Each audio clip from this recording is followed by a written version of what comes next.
और चलिए अब कुर्सी की सियासत में रुख करेंगे खबरों का विस्तार से।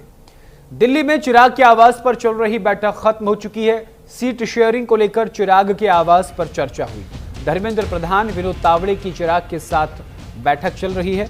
आपको बता दें कि चिराग पासवान बिहार में 45 सीटों की मांग कर रहे हैं और इसी को लेकर लगातार बैठकों का दौर जारी है। धर्मेंद्र प्रधान और विनोद तावड़े चिराग पासवान से मुलाकात करने उनके आवास पर पहुंचे, जिसके बाद खबर ये आ रही है कि चिराग पासवान को 10 से 15, बहुत ज़्यादा हुआ तो 20 सीटों पर मनाने का प्रयास किया जाएगा। ये तस्वीरें धर्मेंद्र प्रधान, विनोद तावड़े और उनके साथ बैठे केंद्रीय मंत्री चिराग पासवान।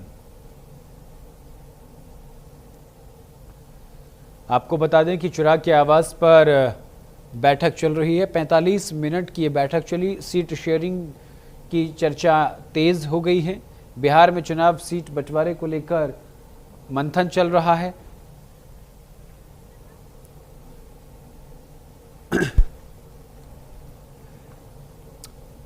और इसी खबर पर विस्तार से हम चर्चा करेंगे, बातचीत करेंगे। बातचीत करने के लिए हमारे साथ आरजेडी के तेज तर्रार प्रवक्ता अरुण यादव जी हमारे साथ जुड़ गए हैं। अरुण जी, आपका बहुत बहुत स्वागत है। जेडीयू से किशोर कुणाल जी जुड़ गए हैं और कांग्रेस से विजय कौशिक जी। आप तीनों का न्यूज़ इंडिया पर बहुत बहुत स्वागत है। सबसे पहले मैं रुख करूंगा किशोर कुणाल जी आपका। किशोर कुणाल जी, आपके साथ बीजेपी है, एनडीए गठबंधन के आप चुनाव लड़ रहे हैं साथ मिलकर। सीट शेयरिंग का फॉर्मूला किस तरीके से तय होता हुआ नजर आ रहा है? जी नमस्कार गौरव जी। देखिए, सीट शेयरिंग का जो फॉर्मूला है वो तात्कालिक परिस्थितियों को देखकर तय होता है जी। और अभी की जो परिस्थिति है वो परिस्थिति है कि हम लोग बिहार को एक बेहतर से बेहतरीन बिहार की ओर बढ़ाने के लिए कटिबद्ध हैं, तत्पर हैं और उसी के लिए लगे हुए हैं। हमने जो 20 साल में लगातार अच्छा काम किया है, बेहतर काम किया है, उस काम को अंजाम तक पहुंचाने का वक्त है। 1,21,00,000 महिलाओं को 10,000 रुपया उनके खातों में हस्तांतरित की गई है। उन महिलाओं के यहाँ कहीं ना कहीं रोजगार के लिए कार्य चल रहा है, उनके दिमाग में कोई ना कोई रोजगार खड़ा करने का विचार चल रहा है। हमें उन्हें रोजगार देना है।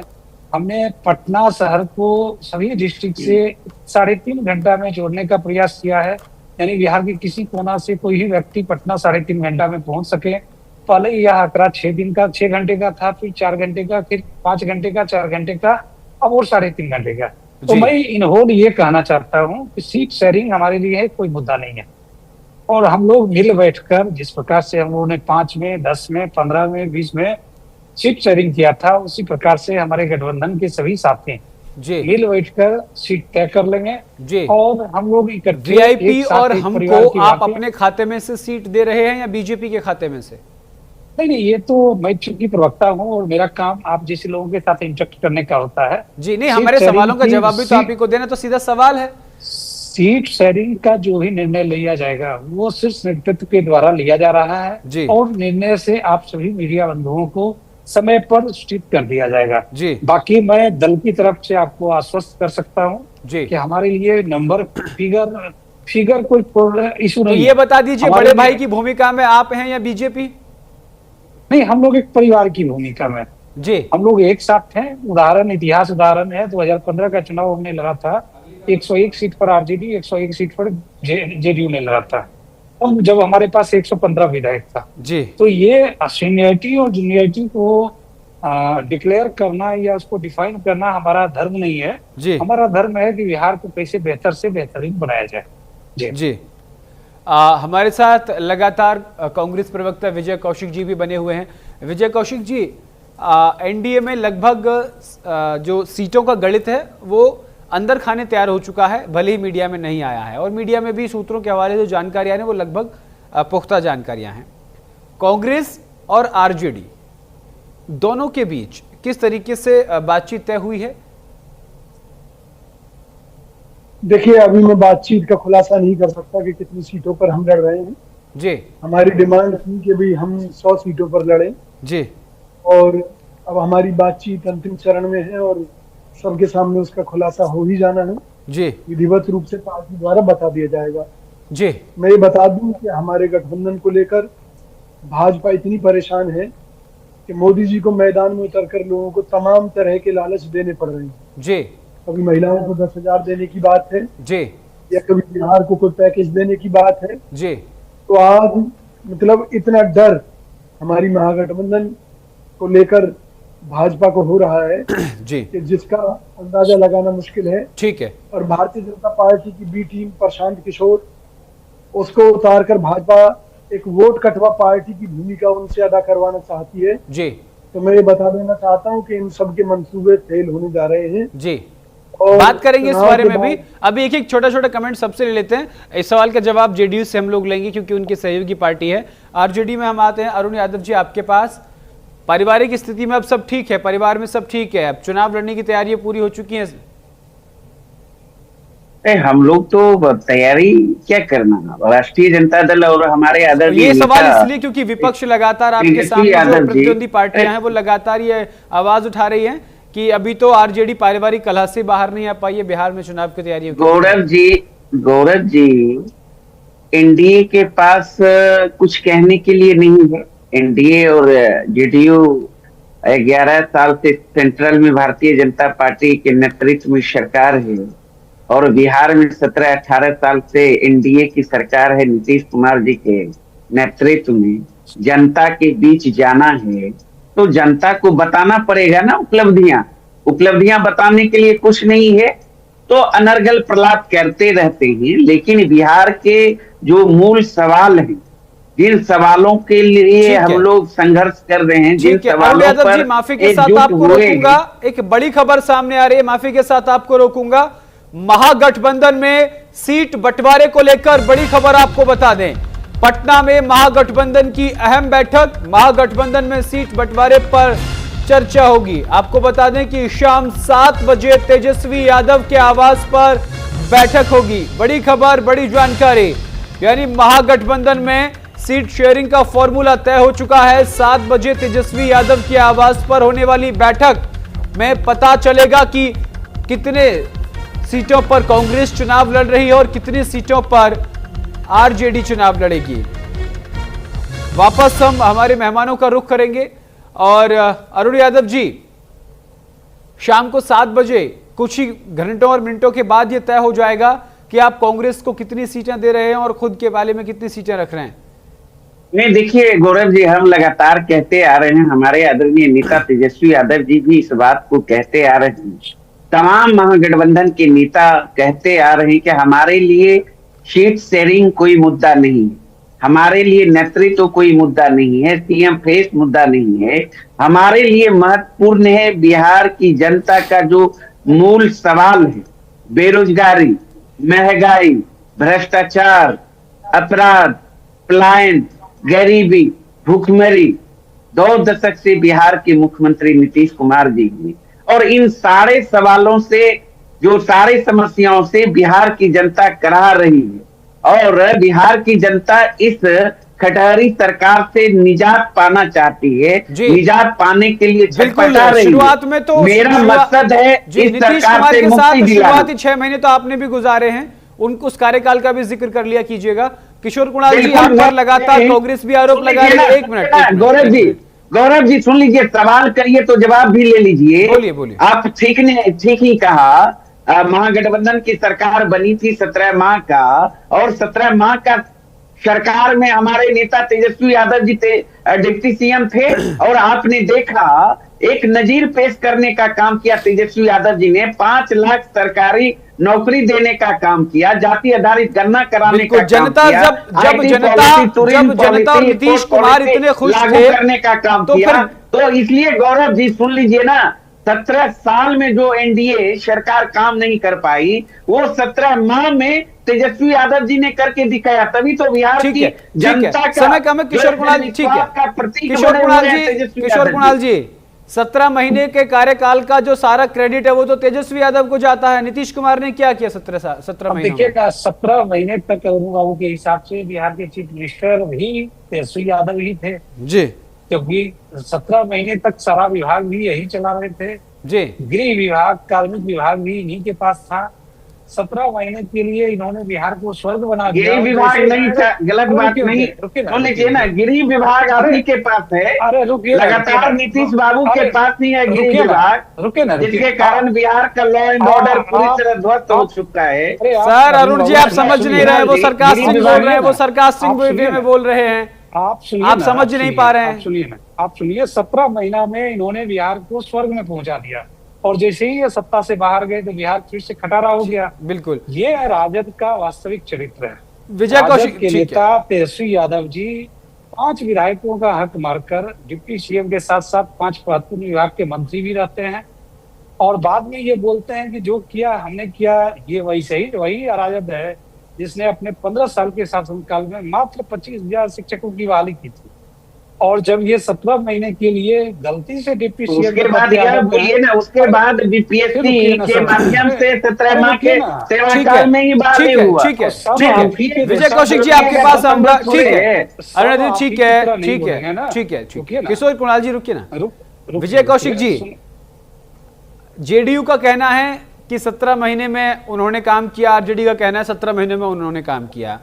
मैं समझना चाहता हूं इस बार आरजेडी साथ लेकर चल रही है कांग्रेस को। 7 बजे सीट शेयरिंग का फॉर्मूला लगभग तय हो चुका है, वो अब सामने आ जाएगा।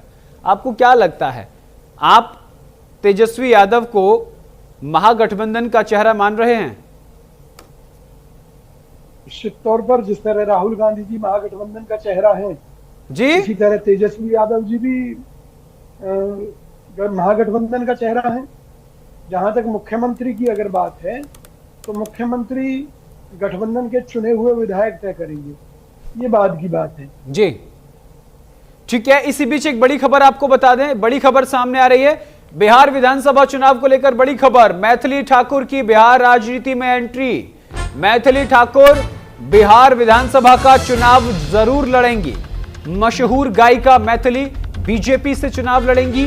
सोमवार को बीजेपी नेताओं से उनकी मुलाकात हुई, मधुबनी से चुनाव लड़ सकती हैं और ये हमारे पुख्ता सूत्र हैं, मधुबनी से चुनाव लड़ सकती हैं। लगातार हमारे साथ एक बड़ा पैनल बना हुआ है। किशोर कुणाल जी आपके पास आऊंगा। बहुत एक्साइटेड हूँ। ये पिछले 4 दिन से जिस तरीके से मैं अपनी तस्वीरें और अलग अलग आर्टिकल्स पढ़ रही हूँ, देख रही हूँ, मन में बहुत उत्सुकता है, लेकिन मैं ऑफिशियल अनाउंसमेंट का इंतज़ार कर रही हूँ। जिस तरीके से अनाउंसमेंट हो उसके बाद मैं आप सभी लोगों से और कॉन्फिडेंस और क्लैरिटी के साथ बात कर पाऊंगी। मेरा बचपन गांव में बीता, उस समय पापा दिल्ली में थे, तो कहीं ना कहीं बचपन से वो जो कनेक्शन था मेरे दादाजी दादी के साथ ज़्यादा था। पापा को हम कभी कभी देखते थे, क्योंकि एक समय ऐसा था पापा लोगों की उम्र के लोग इससे ज़्यादा कनेक्ट कर पाएंगे कि जिसको अपना गुजर बसर करना है, काम करना है, उनको बिहार से बाहर जाना पड़ता था। अब वही समय आ गया है कि हमको वापस गांव आना है। जैसे आप नहीं देख रहे कि हर एक चीज़ का एक गोलेकार। किशोर कुणाल जी आपके पास आऊंगा। मैथिली ठाकुर मधुबनी से चुनाव लड़ सकती है। सीधा सवाल आपसे है कि ये जो सेलिब्रिटीज की जो पैराशूट लैंडिंग हो रही है, पहले पवन सिंह उपेंद्र कुशवाहा से मिलते हैं, अक्षरा सिंह गिरिराज सिंह से मिलती हैं, मैथिली ठाकुर विनोद तावड़े से मिलती हैं। ये वो सेलिब्रिटी चेहरे हैं जिनके पास फेम है। लेकिन मैं आपसे स्क्रीन पे लेके आइए, किशोर कुणाल जी को स्क्रीन पर लाइए जी। जी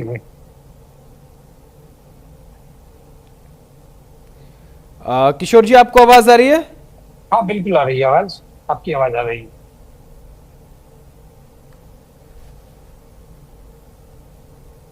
आपकी आवाज आ रही है मुझे जी। जिस तरीके से सेलिब्रिटीज की ये पैराशूट लैंडिंग हो रही है, आपको नहीं लगता जो जमीनी स्तर पर कार्यकर्ता काम करते हैं, जो 5 साल तक एड़ियां रगड़ते हैं सड़कों पर, चप्पल उनकी खराब हो जाती हैं, गाड़ियों में पेट्रोल फूकते हैं, घर वालों के ताने सुनते हैं, अपने निजी काम छोड़ते हैं, सारे काम करते हैं, लेकिन जब विधानसभा चुनाव नजदीक आता है तो देखने को क्या मिलता है? Parachute landing. जिन्होंने ना पार्टी को समय दिया, ना समाज सेवा को समय दिया, ना जनता को समय दिया, बस उनके पास एक चेहरा है, एक फेम है, एक कलाकारी है, और बस उनकी पैराशूट लैंडिंग क्योंकि उनके चाहने वाले हैं। क्या इन सब कामों से जो जमीनी स्तर का कार्यकर्ता उसका मनोबल कम नहीं होगा? मैथिली ठाकुर को मैदान में उतार दिया, पवन सिंह को उतार दिया, अक्षरा सिंह को मैदान में उतारने की बात चल रही है, पवन सिंह को मैदान में उतारने की बात चल रही है। क्या इन सब चीजों से जो स्थानीय कार्यकर्ता है उसके मन में आघात नहीं पहुंचता है? क्या मुझे मिल सकता था टिकट, मैंने पार्टी के लिए काम किया, जनता के लिए काम किया, समाज के लिए काम किया? किशोर गौरव जी, सबसे पहले तो खुशी की यह बात है कि नया जनरेशन जी पॉलिटिक्स में आना चाहता है, चाहे वो मैथिली ठाकुर जी हो या रोहिणी आचार्य जी हो या अन्य किसी की बात करें, हम लोग पवन सिंह जी की बात करें या हम लोगों की बात करें, अक्षरा जी की बात करें, तो ये खुशी की बात है कि राजनीति में नए जनरेशन और प्रसिद्ध लोग आने का प्रयास कर रहे हैं, जो बेहद खुशी की बात है। दूसरी बात, जिन लोगों का आप नाम ले रहे हैं ये अपने अपने क्षेत्र के प्रसिद्ध लोग हैं और ये प्रसिद्धि उन्होंने तो राजनीति की परिभाषा बदल गई है, मायने बदल गए हैं। फिर लोग पार्टी के लिए काम क्यों करें, फिर समाज के लिए काम क्यों करें? फिर तो जाके अपने ऊपर काम करें ना, अपने टैलेंट को निखारें। बड़े सेलिब्रिटी बन जाएंगे, पार्टी झकमरा के टिकट देगी? बिल्कुल नहीं, ये परिपाटी रही है, ये सदियों से चलती हुई परिपाटी रही है। अगर आज से 50 साल पहले अमिताभ बच्चन चुनाव लड़ते हैं, आज से 50 साल पहले 20 साल पहले चुनाव लड़ते हैं कांग्रेस से संजय दत्त के पिताजी सुनील दत्त चुनाव लड़ते हैं, वो भी सेलिब्रिटी ही थे। तो ये चलता रहा है, चलता रहेगा और ये चलता रहा है, चलता रहेगा। स्थानीय कार्यकर्ता के साथ धोखा हुआ है, धोखा होता रहेगा। नहीं, किसी के साथ कोई धोखा नहीं होता है, इस भ्रम में नहीं होना चाहिए। चूंकि हजारों, अरुण यादव जी आपका क्या कहना है? अरुण यादव जी की राय ले लेते हैं। अरुण यादव जी आपका क्या कहना है? की संख्या ठीक है, समय कम है। अरुण यादव जी आपकी क्या राय है इस मामले में? लोगों को मिलता है, तो मैं समझता हूँ कि जो भी लोग राजनीति में आते हैं हर किसी का स्वागत होना चाहिए। देखिए गौरव जी, जिस तरीके से आप ने ठीक ही कहा, एनडीए के लोग जिस तरह से इस तरह के चेहरे को आगे कर रहे हैं बिहार की राजनीति में, तो स्पष्ट है कि सरकार की जमीन खिसकती नजर आ रही है। तो ये लोग चाह रहे हैं कि इस तरह के चेहरे को आगे कर कुछ जो है माइलेज लिया जाए, कुछ सीट जीता जाए। यह तो स्पष्ट है कि बिहार की जनता ने तय कर लिया है कि इस बार जो 20 वर्ष से खटहरी सरकार चली आ रही है नीतीश कुमार जी के नेतृत्व में, इस सरकार को हटाना है। पढ़ाई लिखाई, दवाई, सिंचाई, कमाई, सुनवाई और कार्रवाई वाली सरकार तेजस्वी यादव जी के नेतृत्व में बनाना है। कुछ भी कर ले भारतीय जनता पार्टी, समझ गए। अरुण यादव जी, माफी के साथ रोकूंगा, एक बड़ी खबर सामने आ रही है। बिहार एसआईआर प्रक्रिया मामले पर सुप्रीम कोर्ट ने आदेश दे दिया है। सुप्रीम कोर्ट ने चुनाव आयोग से ब्यौरा मांगा है। अंतिम मतदाता सूची से बाहर रखे गए मतदाताओं का ब्यौरा मांगा है। अगली सुनवाई गुरुवार को दोपहर 3:45 पर होगी। लगातार एक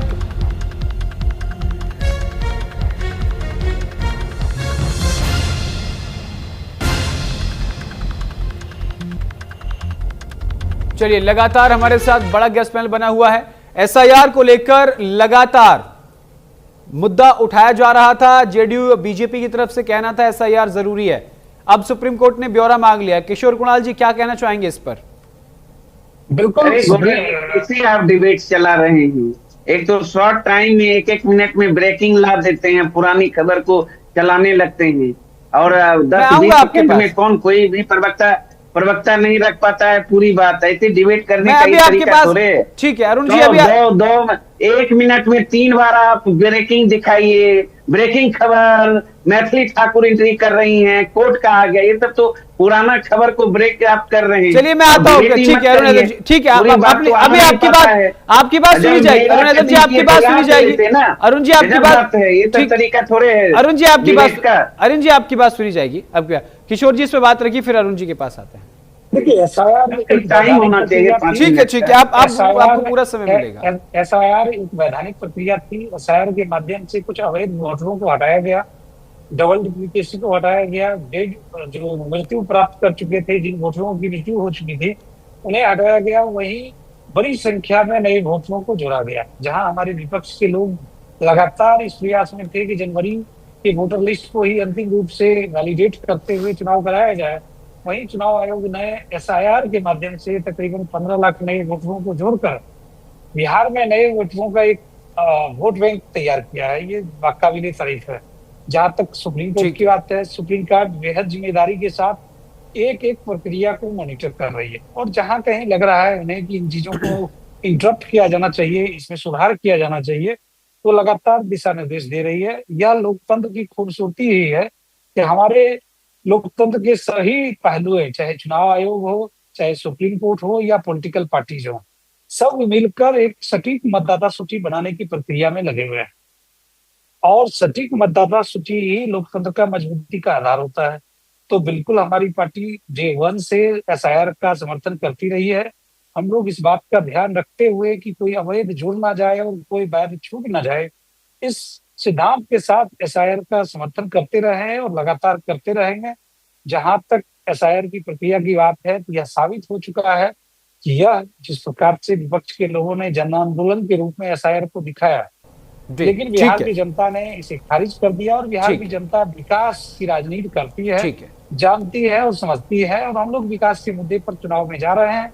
20 वर्षों में जो हम लोगों ने शानदार काम किया है और अगले 5 साल का एक विजनरी रोड मैप दिया है, उसी आधार पे हम लोग चुनाव में जा रहे हैं। तो निश्चित तौर पे बिहार की जनता हमें जनादेश देगी और अगले 5 साल के लिए बिहार की सेवा करने का मौका देगी। अरुण यादव जी, पहले मैथिली ठाकुर वाली बात पूरी कीजिएगा, फिर इस पर आएंगे। नहीं, मैंने तो कहा, पहले ही कहा कि एनडीए की सरकार जाने वाली है और सारे काम जो है फिलहाल भारतीय जनता पार्टी और जेडीयू या नीतीश सरकार जो भी कदम उठा रही है, टेंशन में उठा रही है।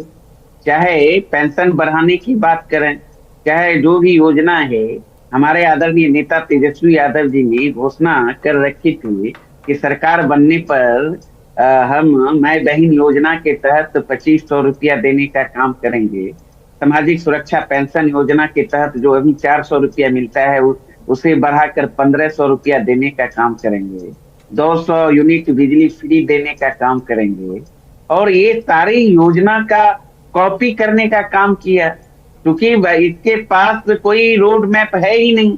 नीतीश सरकार के पास अपना कंसेप्ट है नहीं, अपना विजन है नहीं, अपना योजना है नहीं, तो कॉपी कर रहे हैं और कॉपी करके लागू कर रहे हैं। और इस बात को बिहार की जनता भली भांति जानती है, क्योंकि बिहार की जनता राजनीतिक रूप से सजग है और सारी बातों को समझती है। तो इसीलिए तो बिहार की जनता ने निर्णय ले लिया है, तय कर लिया है कि इस बार नीतीश सरकार को हटाना है और तेजस्वी यादव जी के नेतृत्व में विजनरी सरकार बनाना है, क्योंकि ये सरकार विजन लेस है। क्योंकि आप देखिएगा, अभी हमारे साथी बोल रहे थे डेवलपमेंट के संबंध में लंबी चौड़ा जो है आंकड़ा प्रस्तुत कर रहे थे। आप देखिए ना, 1 नंबर में बिहार किस चीज में है? अपराध में है, महंगाई में है, बेरोजगारी में है, भ्रष्टाचार में है, पलायन में है। देख लीजिए ना नीति आयोग का रिपोर्ट, आंकड़े क्या कह रहा है, बिहार कहाँ खड़ा है। आप एनसीआरबी का आंकड़ा देख लीजिए, अपराध के मामले में, लॉ एंड ऑर्डर के मामले में सारा चिट्टा पोल इनका खुल रहा है। आप देखेंगे 2 दशक से बिहार के मुख्यमंत्री नीतीश कुमार जी हैं, गृह विभाग भी इनके पास है। 70-80 हजार से अधिक जो है हत्याएं हो चुकी है अभी तक, 35 हजार से अधिक बलात्कार की घटना, 1 लाख से अधिक अपहरण की घटना, 3 लाख से अधिक चोरी की घटना, अन्य वारदात आप छोड़ दीजिए। पटना बिहार की राजधानी है, क्राइम कैपिटल बन गया है गौरव जी। ऐसा एक भी दिन नहीं है जिस दिन आपराधिक घटनाएं राज्य के अंदर नहीं घटती, दर्जनों हत्याएं नहीं होती, लूटपाट की घटना नहीं होती, अपहरण की घटना नहीं होती है, महिलाओं के साथ अत्याचार नहीं होता है, बलात्कार नहीं होता है। मुख्यमंत्री का गृह जिला, वहां महिलाओं के पैर में जो कीलें ठोकी जाती है, 9 कीलें ठोकी जाती है, कब किसका अपहरण हो जाए, कब हत्या हो जाए, या किसी को पता नहीं है। पिछले 2 मिनट से लगातार अपनी बात रख रहे हैं, इसीलिए नहीं रोका गया। का कोई चीज नहीं है जी, ठीक है गौरव जी, इसीलिए बिहार की जनता ने मन बना लिया है इस सरकार को। ठीक है अरुण जी, ठीक है। बहुत बहुत शुक्रिया यादव जी हमारे साथ जुड़ने के लिए। किशोर कुणाल जी, आपका भी बहुत बहुत शुक्रिया हमारे साथ जुड़ने के लिए, बातचीत करने के लिए। तो कुर्सी की सियासत में इतना ही। देश दुनिया की तमाम बड़ी और अहम खबरों के लिए देखते रहिए न्यूज़ इंडिया। नमस्कार।